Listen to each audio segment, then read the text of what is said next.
I'm so happy to hear all this wonderful conversation with peers, friends, colleagues. Thank you so much for your attention. Well, I'd like to be very respectful of your time and get us started today. As you know, we're in the alma mater room. Feel free to use the coat room and restrooms right out the door. Please use that as you need. I'm Caitlin Kurtz, and I am the Center for Nonprofit Excellence Director with the Community Foundation of East Central Illinois. Many of you are familiar, friendly faces. Some of you I don't know yet. I'd be really happy to speak with you afterwards and be introduced to you. Here at the Community Foundation, I have the privilege of offering no-cost professional development trainings to nonprofits in our 9-county service area. So I'm very happy to be here today. There's truly no better way to kick off 2026 in these professional development offerings than gathering like this. Opportunities through the Center for Nonprofit Excellence exist because of our generous Community Foundation donors who believe in strengthening our nonprofit community. We're also deeply grateful for all of you nonprofit leaders, board members, community connectors, that you're here today to invest in your time and energy into your leadership growth. So now it is my privilege to introduce to you our panelists. We have over here we've got Steve Tenhouse, who's the CEO of Kirby Medical Center, and his board chair, Gary Hasinga. And then we have Sue Graves, CEO at United Way of Champaign County, and their board chair, Lisa Rector. So I'm going to turn over to them first so they can tell you a little bit more about themselves, and also just let us know how and why you got started in nonprofit work. All right, I guess you looked at me first. So I guess, is my mic working? Yes, okay. If it's switched on, it should be switched working. on. Okay, all right. Well, first, thanks for having us here today. It's great to be here. So, yeah, I'm the CEO at Kirby Medical Center, and I've been there for 25 years this summer. And I just stumbled into really not-for-profit world. I guess not by accident. It was intentional to come to work for the hospital. I hadn't worked for a not-for-profit beforehand. Started as the Chief Operating Officer and Chief Financial Officer for several years before I took over as CEO, and grew up in a town of 600 people on a small farm outside that town in western Illinois. So from smaller communities that really hadn't worked in one, let alone in a leadership role. And what I soon found coming to Monticello and coming to Kirby Medical Center and coming to that community was, I guess, how much it meant to me. We started a family there, we raised our family there, and just the connection with the community is what's kept me there. The people at the organization and the difference that it makes is something that's just become part of my DNA, I guess, and something I've been very proud to serve and do, and it has meant a lot to me. So, Thank you. Good afternoon, Gary Husengay. So I'm board chairman at Kirby Medical Center and work with Steve.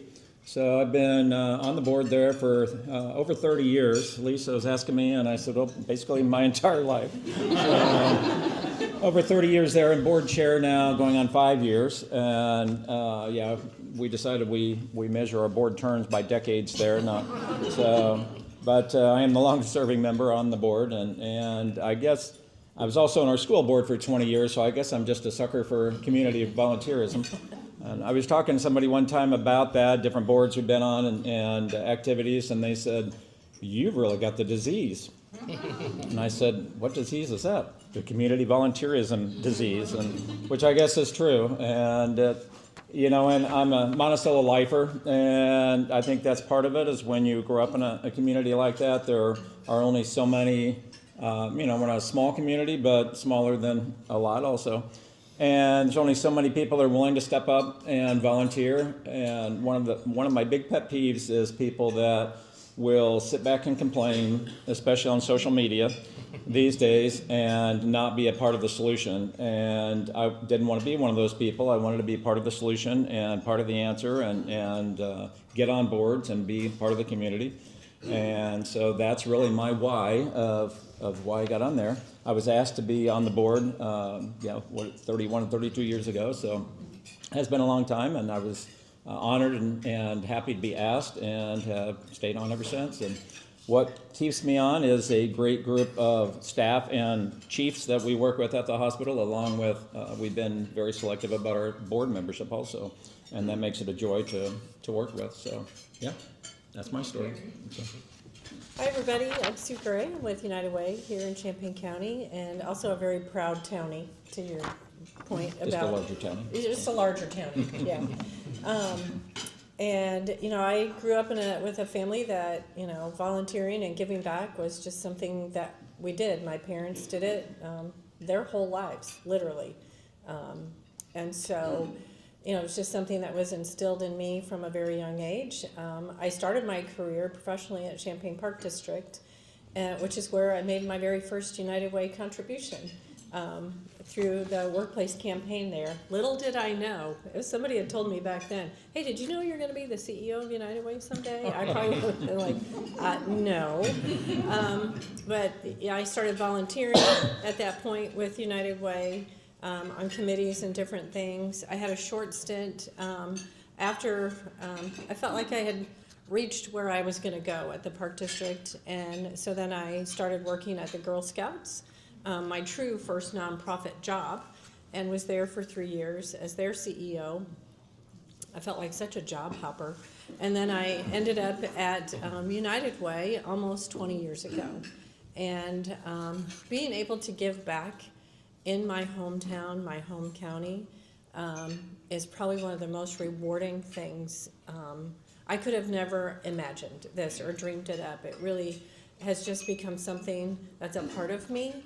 And, you know, I continued to do it, and I stayed there because I love the people that I work with. They truly have become more like family than coworkers. And I've had extraordinary board members to work with and great peers and colleagues in the nonprofit sector here, and that's what's kind of kept me there. Thank you, Sue. Hi everybody, my name is Lisa Rector. I am a real estate agent here in town with Keller Williams Realty. I first got introduced to United Way in 2011. I joined the Emerging Community Leaders Program, and I had just moved here. I'm not a townie. I'm from Ohio and met my... Ohio? Springfield, Ohio? Okay. I met my husband in college in Kentucky, and he is a townie, so he said, I am moving back to my hometown. It is the best hometown, and we're going to raise a family there. So I was like, okay, I'm open to that. So I moved here in 2011, joined ECL, and that was really my first glimpse of the nonprofit work that United Way is doing, but also all of the challenges that our community was facing, and how United Way and the community partners through United Way were stepping up to fulfill those needs at the time. So I fell in love with United Way and the organization in 2011. After that, in 2018, my husband and I were the campaign co-chairs, which was another great experience, and for us to go out and just meet and speak to the different partners that United Way has and see that side of it. And then I was invited to step on the board as the Resource Development Chair, and I'm now serving as the board chair and have one more year. So our terms are a little bit smaller. I have one year term as the board chair. Yeah, term limits, guys. It's working pretty well. But as I mentioned, I'm a real estate agent. So yes, it is a great job. I get to go in these beautiful, stunning houses and see the latest interior decorating trends. It's also a great reminder of our neighbors in our community and some of the struggles and challenges that they're facing. So I've been exposed to a lot of very, very horrible housing situations. My husband is a firefighter, so he also, and shout out to Marissa over there, she's a fellow firefighter wife. So our husbands every day are just seeing those different challenges that maybe some of you and some of the rest of our community don't see on a regular basis. So because of our two professions and just having those constant reminders of the people that are out there struggling and just have different needs every day. That is our big motivator, why we are so involved with United Way, but with a lot of different organizations. Marissa and my husband founded and serve on the Champaign Firefighters Benevolent Fund board. I'm on my HOA board. I wish that had terms because I've been on that too long. I'm ready to go off. But some of the complaints are pretty comical. And then we're just very involved in a lot of the nonprofits in town. So thank you for having me here today. Thank you, Lisa. Wonderful. Well, thank you all for being here today. I was so elated that, when I met with all of you, that you were open to this and excited about this opportunity. Like, what an amazing way to bring together so much insight, leadership skills, talent, experience, all in this room together. So today, you'll hear firsthand from these regional changemakers as they've shared their leadership journeys. This includes the challenges they've navigated, the lessons they've learned, and the impact that their work has made across our community. This conversation is going to explore what it truly means to lead with purpose and think about legacy, with takeaways that you can reflect on no matter where you are in your own leadership path. So I'd love to start and kick us off with our panel discussion. So this is a question for all of you. So how do you maintain a healthy collaborative relationship between the CEO and the board? I'll go. Okay. I think it's really important to have open lines of communication. And Sue and I do a great job of just touching base with each other more than just the once a month meeting that we have with our board. So a lot of times we'll go to lunch. It's usually Biaggi's. Mm-hmm. We love going to Espresso Royale, or it could just be a simple phone call if it's something we just need to touch base on. But that's really, really important to just have that transparency. Everyone will just pretend I'm really good at technology. We're back live. We're back. Okay. We're back live. The hot mic. Back to being censored. Thank you, everyone. I hope that gives you a chance to. On the board, Thank you for maybe. that slight interruption. Feel free to use this as you'd like. All right, so while questions roll in, I would love to ask you all a question. What has sustained your passion and commitment through all these years? I'll start with that.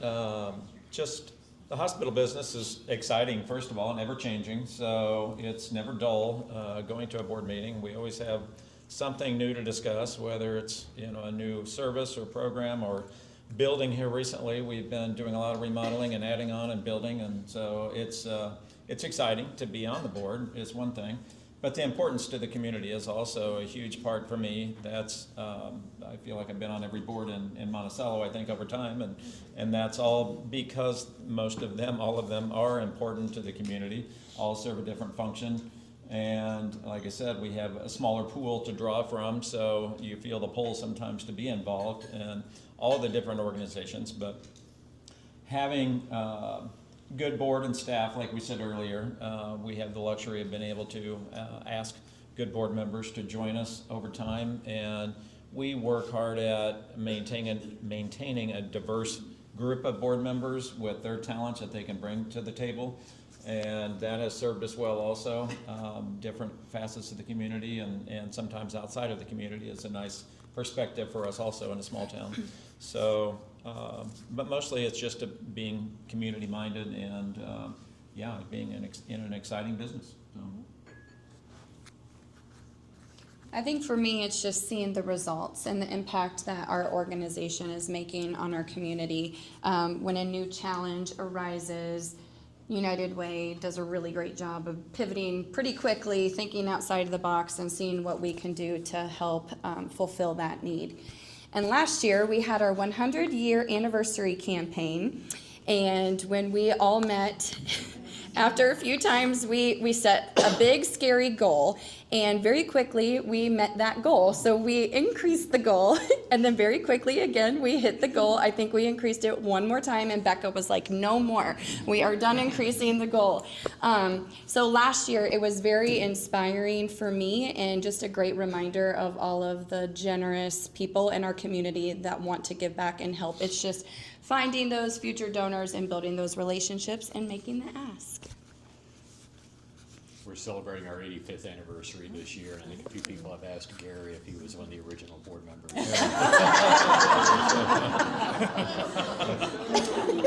The same age as Sue here, apparently, so she's making me think I should retire. The answer is no, by the way. Great. All right, well, I think there are some lovely questions rolling in, so let us talk about these. Okay, let me start top left. All right, so in stressful times, how do you care for your mental health? How do you encourage your staff to care for their mental health? Great question. Yeah, that was me, yeah. You know, and healthcare is a stressful industry. The last 5 years, you know, since COVID and afterwards has really changed the dynamic. So we really push people, one, use your time off that you've got. It doesn't do you any good to keep it and not use it. But we really try to help each other. Our directors, again, back to the culture, staff are comfortable talking to the directors, they're comfortable talking to the chiefs, and any of those people, anybody there is comfortable talking to me. But it's also relationships that we have with Pike County Mental Health, you know, and other services that we can take care of each other, and especially kind of in the moment. A lot of our staff deal with pretty traumatic situations, so being able to give them those resources and know they're available and want to take advantage of them has helped a lot. Yeah, I actually, after COVID, wrote into the personnel policies that one, you know, we start with 2 weeks or more, usually a vacation, but one of your vacations has to be 5 days in a row. You have to get away from the office and take a break. And so, and I just kind of snuck that in there just to see. I actually borrowed it from Nightway Worldwide, but the reality is that I was seeing people at the end of the fiscal year with, you know, 12 days of vacation, you know, 10 days of vacation, and we had the month of June for them to try and use that. I'm like, you're not going to be able to, because of what you already have on the schedule, you're not going to be able to take this time off. You need the time off. I need you to take the time off because that's what's going to help refresh you and reinvigorate you. And so, you know, now, and I also wised up through the course of the year. I started asking for everybody's vacation history a little bit more frequently so I could casually tap them on the shoulder and say, do you have any plans? You know, are you going to take some time off here? Because you've got a lot stacked up. And yeah, some people had no problem using their vacation days. Becca Guyette.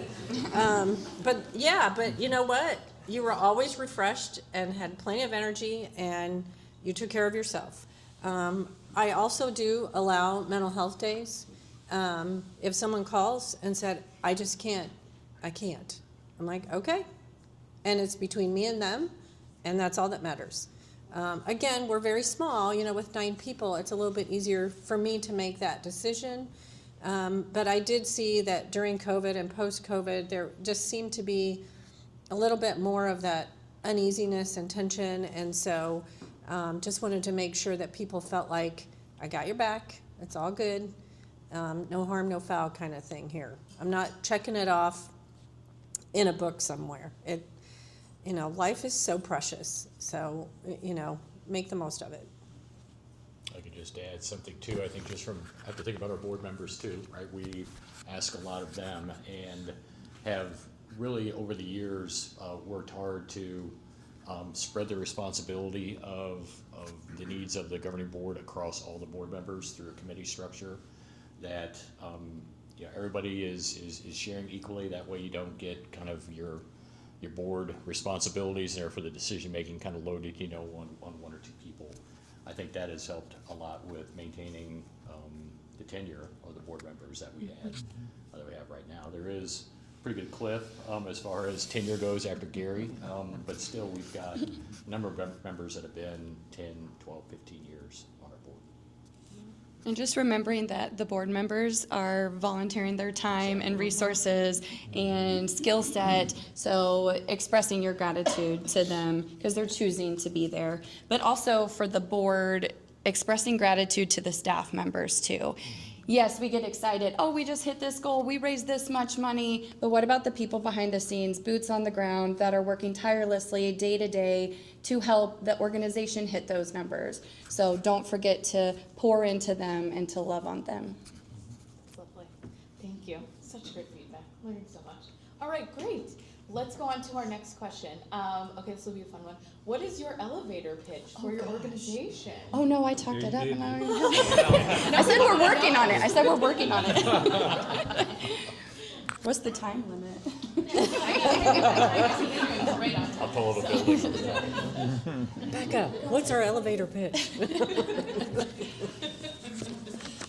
Well, United Way of Champaign County brings people and resources together to create lasting change and positive impact in our community. And what that means is taking a look at the greatest human care needs that we have and finding the people and the resources and bringing them together so that we can problem solve and alleviate whatever it is that that problem is. So be it hunger, housing and homelessness, domestic violence, child abuse and neglect, we want to step into the gap. And that's what we want to be there for and be seen as that entity in the community that will connect the resources and do the problem solving. How's that? Good job. Did I do okay? Okay. Is that all right? Did that work? Yeah. For a small fee. No, I'm just kidding. Send money. No. I think, I don't know if we have an elevator speech exactly, but Kirby sells itself to a certain extent. Anybody that's been touched by it, which is most everybody in the community and lots of people from outside our neighboring communities, when they enter, they love the place. We built a new building 15 years ago, and it's kept perfect. It looks like the day it opened, and they feel it. When I just had somebody last week tell me this, that he'd been with a different doctor that retired, came into our facility. He said, it just feels different when I walk in, and that spreads naturally in the community. But knowing over the years the different communities that have lost their hospitals, and I think that's more and more how people appreciate that we have it in a small town, and how could we possibly not have that in our community would just be terrible. But people know it when they walk in the door, when they're greeted by people in the hallway. Everybody's helpful. It's just not, we can park and walk in and not have, worry about paying in a parking garage and all those things. It's a feel good when they walk into our facilities, and that word spreads. So I don't know that we have to have a long speech to get people convinced, but there's lots to talk about with that also, if they're not familiar. Steve, and Gary as well. I remember you speaking to this at the Leadership Roundtable in Piatt County. And can you tell us a bit more? I don't want to misspeak, but the kind of community agreement you have in place with all your staff of when you see someone, you greet them. Can you tell us a bit more about that? Yeah, it's basically it's either the 15-5 or the 10-5 rule, however you want to look at it. Is at 10 or 15 feet, you're making eye contact with whoever may be walking towards you. Doesn't matter who it is. Staff member, patient, visitor, and at 5 feet you say hello. And it sounds simple, and frankly it is pretty simple. In healthcare it should be the most simplest thing ever. But it is common sense, it's uncommonly practiced, and it's something that we really push hard with our staff. And I've had my share of healthcare needs outside of this area over the years, and it does feel definitely different in other places, and it makes me value even more what we have at Kirby. It gets noticed. It just Definitely. does. So. That's awesome. Wonderful. Okay, great. Anyone else have any other tips for an elevator pitch before we move on? Practice, practice, practice. I would just say, figure out your why behind it. Like I shared, being a real estate agent, that is my motivator and why I'm involved. So figure out something personal, and not just kind of vomiting all the great things about the organization, but try to tie in something personal to it. Great. Awesome. All right. Let's keep moving. So what have been your greatest challenges as CEOs, and how did you and your board address those and move forward? I'm excited to see what you have to say. So, I mean, at least for me, there are a couple. One was probably for both me and the board and for the organization was, again, I came to work at the organization as a chief operating officer, chief financial officer for the CEO. Had been there for 30-some years at that point. And one morning I came to work and my controller said, Tom wants to see you in the emergency room.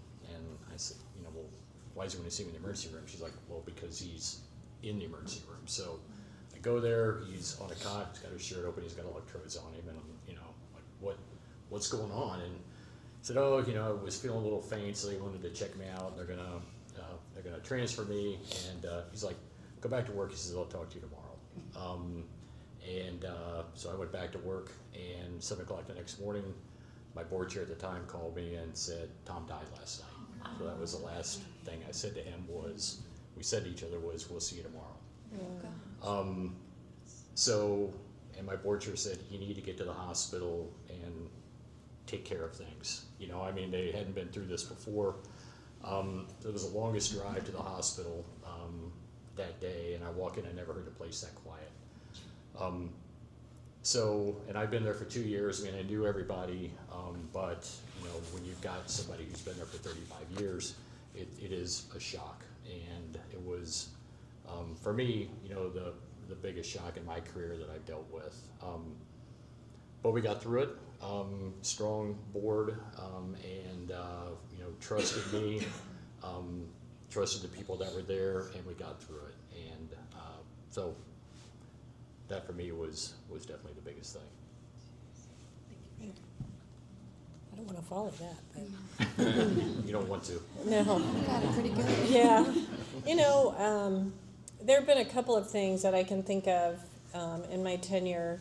When the state of Illinois didn't pass a state budget for 2 years, and I remember working with Community Foundation at the time and trying to figure out, and other local funders, what can we do? And we all decided at that point, we're going to extend everybody's grants 1 more year. We're not going to make them reapply for anything. We're not going to, they've got enough on their plate that at least what we know that we can do locally as a local funders group, that we can just provide some stabilization to these organizations. Because I'm looking at you, Allison, we're not actually doing that boots on the ground work. We get to brag about them and we get to support them, but they're actually doing the hard work. And so in order for us to sort of alleviate that burden for them, it was nice to be able to pivot and make that kind of decision. And I think there have been other challenges along the way. We are always challenged, every nonprofit. Are we going to raise enough money this year to be able to support the programs and things that we want to do? The worst thing is to not have any growth, because that means that, we're not able to do new things. You don't want to flatline, for lack of a better term. You really don't want to remain stagnant. Because here's for example, in the fall, in one of our grant cycles that we opened up in the fall, we had allocated roughly about $500,000 to push out in grants into the community. We had over $900,000 in requests. We had to tell people no. And that happens all the time. It is the part I hate the most. There are programs that didn't get fully funded. And that's not for lack of trying. The development team, everybody, our board, everybody is out there trying to make sure that we can meet the needs.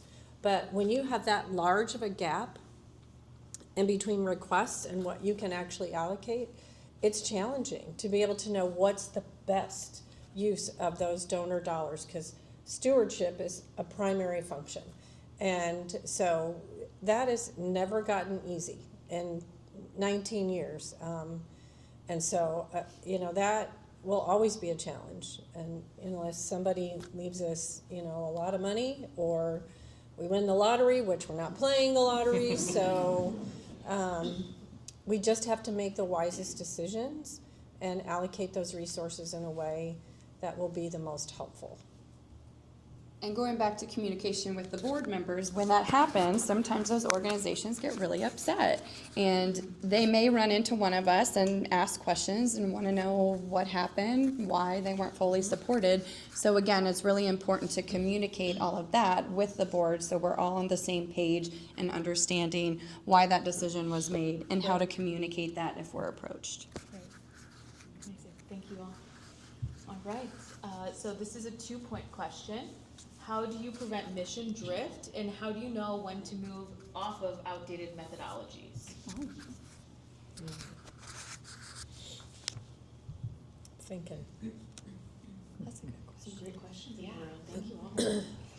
Well, I think sometimes that mission drift comes from the fact that there is a scarcity of funding. Yet there's that shiny grant that's out there saying, apply for me, I'll be the best grant you've ever had in your life. And yet the volume of paperwork and reporting and work that you have to do to get a grant that is maybe not actually in alignment with your mission, just to have those funds in, because a lot of those grants, you get the administrative fees to use to support your organization.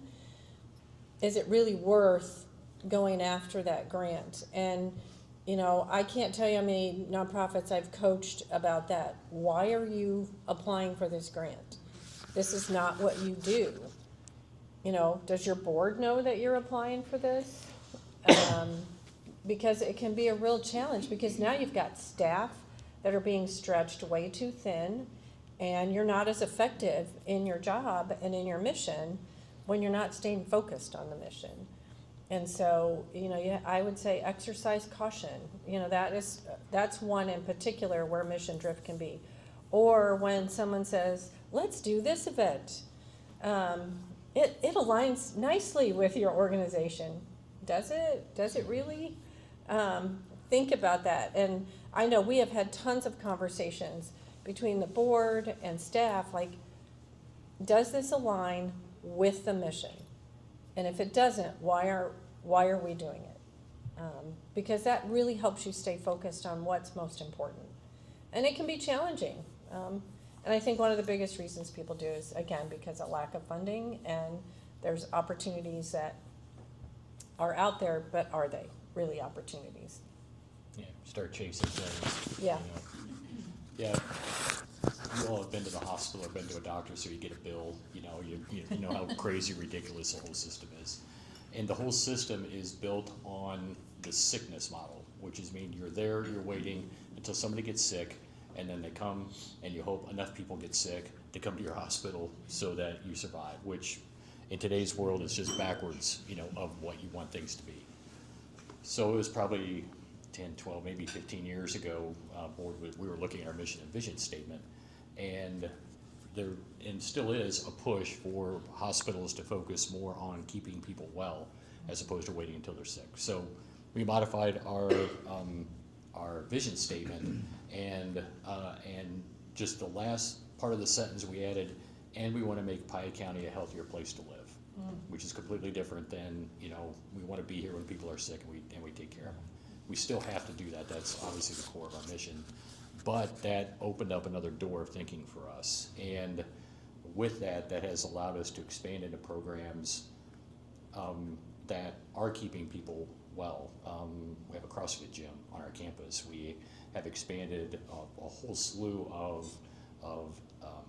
activities and fitness programs within our therapy and wellness center. Host a 5K, host a triathlon now. We're going to do a bike race this fall.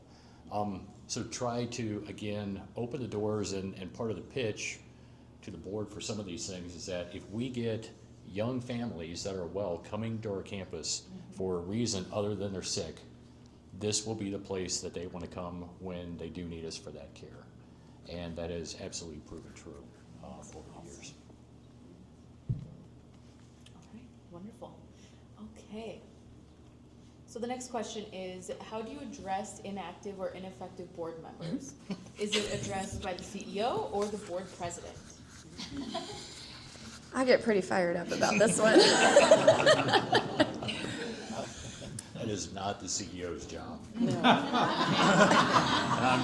I'm totally serious. That's all he's gonna say about it. That's all I'm going to say. Those are waters you do not want to wander into as a CEO. I feel like I have a lot of people my age that will approach me and say, hey, I want to get involved. Where do I start? And I always say, do some soul searching, figure out what you're passionate about, what speaks to you, and then go find an organization that is in alignment with that. So don't just join a board if you're truly not passionate about their mission. Because once you commit to being a board member, you should fully commit and ask questions before you join the board. See what the time commitment is. See what they're going to expect of you. We talked yesterday on another panel about the financial gift. If there's a requirement for that, if you're encouraged to do that, which I also think that every board member should be required or strongly suggested to make a financial donation to that organization. So if you just don't have the time or you're just not that committed to the organization, don't say yes. So this year we have had a few board members. I'm like, I don't think I've ever seen them at a board meeting. And I know we have a long list of people that we would love to invite to join our board that have been very involved in our organization and I know would be more committed and more passionate. So we just didn't renew their term and there were no hard feelings. It was just, okay, thank you. And we have 3-year terms, so they just weren't invited. They can do three-year terms. 3-3-year terms. But I think that's really good too for this example. After a few of these people, after they're only in their first 3-year term, and they just weren't contributing much. They probably don't want to be there, and we're just not seeing a lot out of them. So we just told them that they weren't renewing their term, and they were fine with it and totally agreed, and it was fine. So then that opened up 3 or 4 new seats, and we have filled those with people that are very passionate about the organization, really excited to be there, and committed to be good board members. So I have no problem. And same thing with the financial, what's it called? With full financial. Fiduciary responsibility. Yeah, but everybody making donations, thank you. Yeah. I get fired up about that too, and I'm not scared to reach out to the board members and ask for donations because I do feel like that should be 100%. So. It is a difficult area, and we've been fortunate not to have a lot of issues with that over the years. Our track record of longevity makes that tougher, where we don't necessarily have a set point to look at that, but we do renew board members every year and officers every year and take a look, so we do have a little bit of reflection time to do that. I think another important thing we do every year is a board self-assessment, and so we send that out to everybody. We had a board member we were getting a little concerned about lack of participation. Wasn't egregious, but just, looking at the phone a little too long, in meetings and not seeming to pay attention. Steve and I discussed it a little bit about the time we thought we might need to handle that. The board self-assessment came around, and I think by the time we looked at the results, everybody recognized it, and that person recognized in those results himself. Who we're talking to. And so I think that self-corrected to a certain extent, and he's a better board member today than he was. So we haven't had to deal with that a lot, but it would be my responsibility, and we would just start with sitting down and having the discussion about their commitment and have they lost interest, or do you not have the time to commit, and so forth. So, and go from there and hopefully have a mutual understanding of where we should proceed from there. But, yep.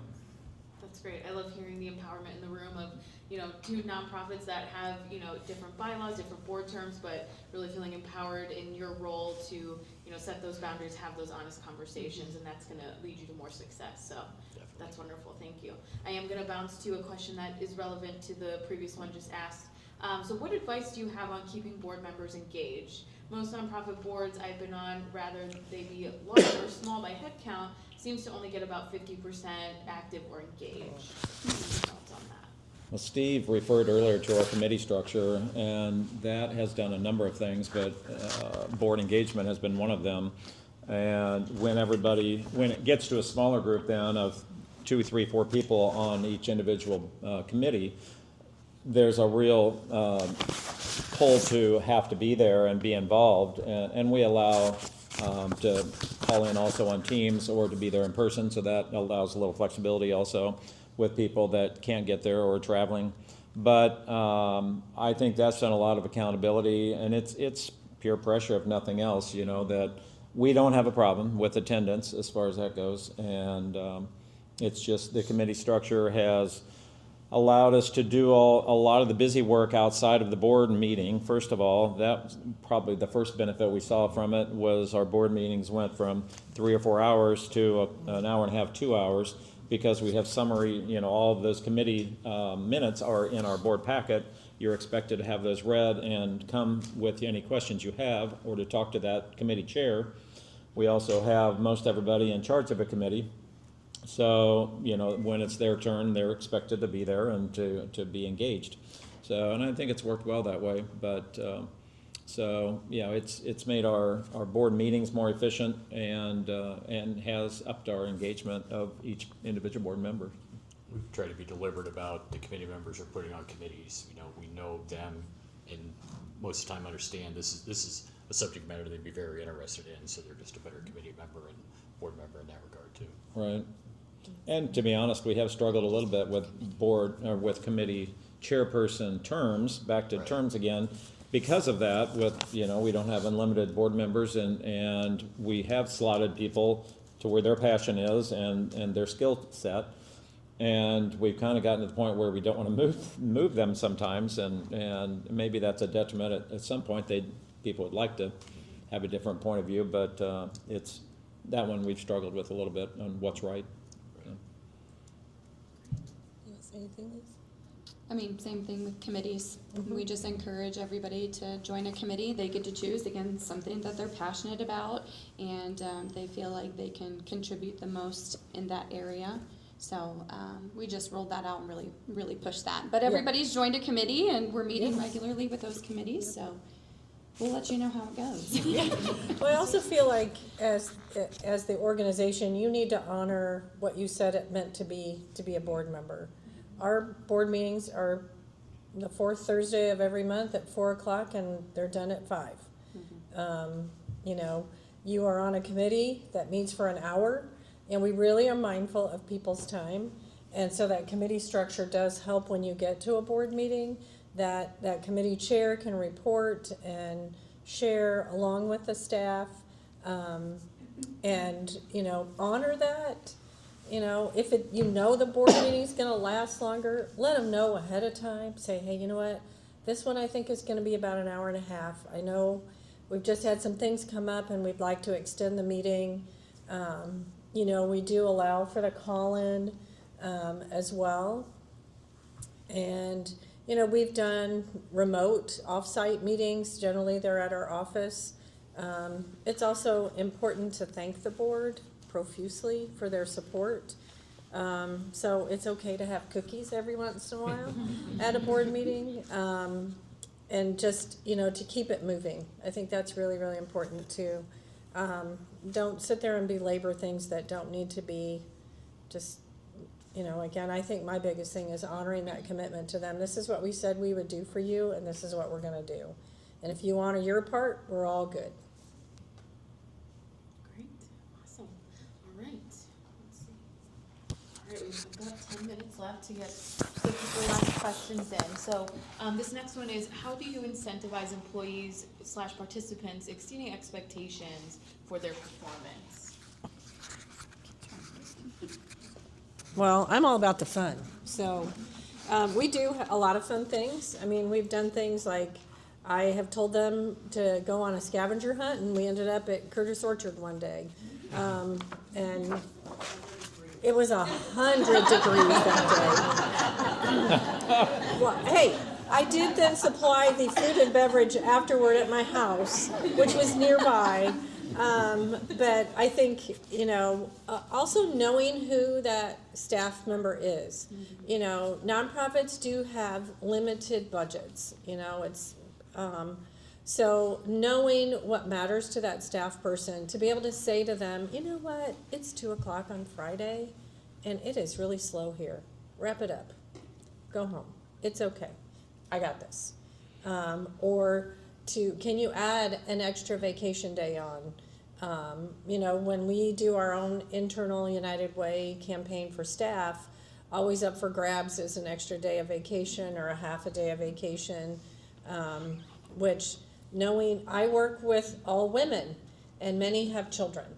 And I said this to my staff and to others. When I started working as a professional, and it just was the time and the era, but I was a working mom with kids, and nobody cared, to be honest, that I was a working mom with kids and they had to be at school, and I took them to the dentist and the doctor and, everything. I stayed home when they were sick, and my husband traveled, and so that responsibility was mine. And, just my boss, his wife stayed home.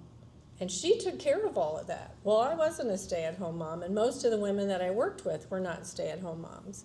And so I made it a point to honor that of other working moms. And I know my moms would say that I don't care if you want to go to their basketball game or soccer match, or they've got band practice or whatever it is, and you need to be there to pick them up, you go pick them up.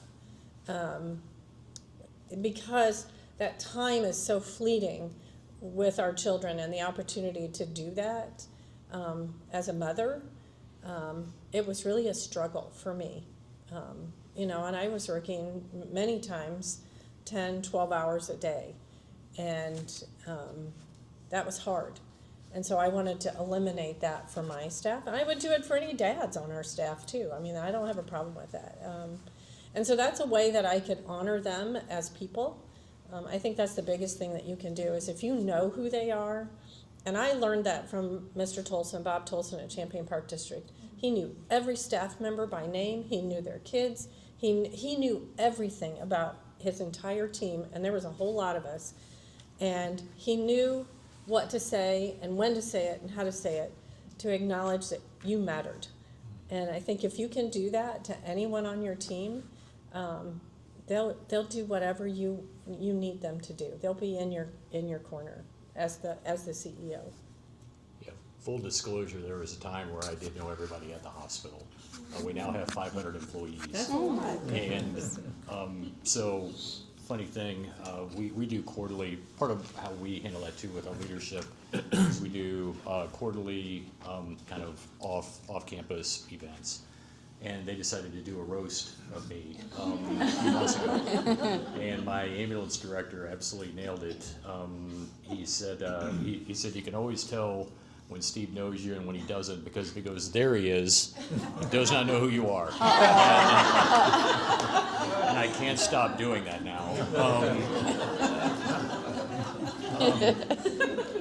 But I think, and again, every not-for-profit's different in a hospital is then different within that, is that we have 24/7 departments. And it's very tough, to try to feel like everybody is being treated equally, has equal opportunity, because, most of the times an ER nurse, isn't able to just leave early because you're not busy, because you don't know what's around the corner.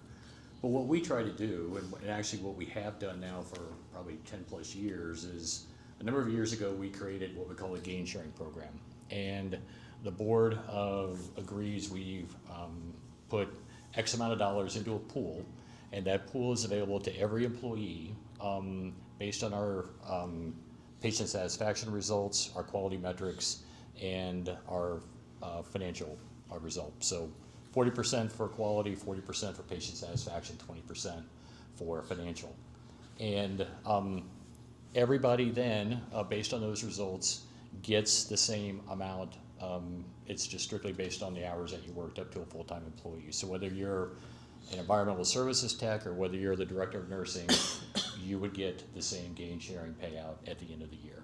So it's a way for us to just recognize that everybody plays a part in our success, regardless of what your position is. Yep. Everybody plays a part in the quality, plays a part in the patient satisfaction.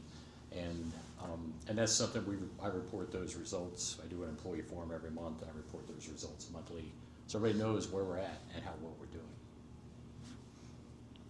I love that. I love data and that's great. Okay, sorry, I'm thinking of so many ideas. Let's focus. All right, so let's answer one more question. I think we've got time for maybe one or two more. Okay, so how did you find your mentor, and what recommendations would you give to someone who is looking for a mentor? Well, Donna was on the board, weren't you, when I started? I don't remember. Anyway. Campaign chair, yeah, you and Jen.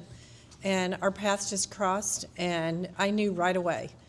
I said, she is so smart, and she, had just a little bit more experience than I did as a professional and had blazed some trails. And so, and we just hit it off. We just always got along. I mean, how can you not get along with Donna Green, for crying out loud? And so, just right away I knew that she was someone I could trust and I could ask questions to and not feel silly. And, in my nonprofit career, and especially as an executive, and then I alluded to Bob Tolson at Champaign Park District, who was probably one of the kindest person I've ever met, and fair and ethical and just steady gentleman. The only time I knew he was mad is the top of his head would get red. He had a little bald spot up there, it would get red. But he integrated fun and business. He told me once, he said, you can be a professional in a pair of shorts and a t-shirt. And he said, so you do you. And, you're out working in a park, you're setting up events, and, it's not something you do in a skirt and blouse. It just didn't work. And so, but the knowledge, like I said, Donna's been with me my entire career at United Way, and we just clicked. That's how I knew. And for me, it was actually another healthcare consultant that I had gotten to know and just stayed in contact with. And he was semi-retired, wasn't from the area, but he was familiar with the organization, familiar with the dynamics. So just a great person that knew enough to understand what was going on, but was distanced enough from it not to kind of be influenced by it. And rarely would tell me what to do, but he just kind of helped guide me down the path, that probably makes the most sense, and let me get there myself. Wonderful. All right, well, I have one last question to wrap us up. I really appreciate all of your time, energy, your insights and wisdom shared with this wonderful group of people. So I would like to end on, what do you think makes a collaboration truly effective?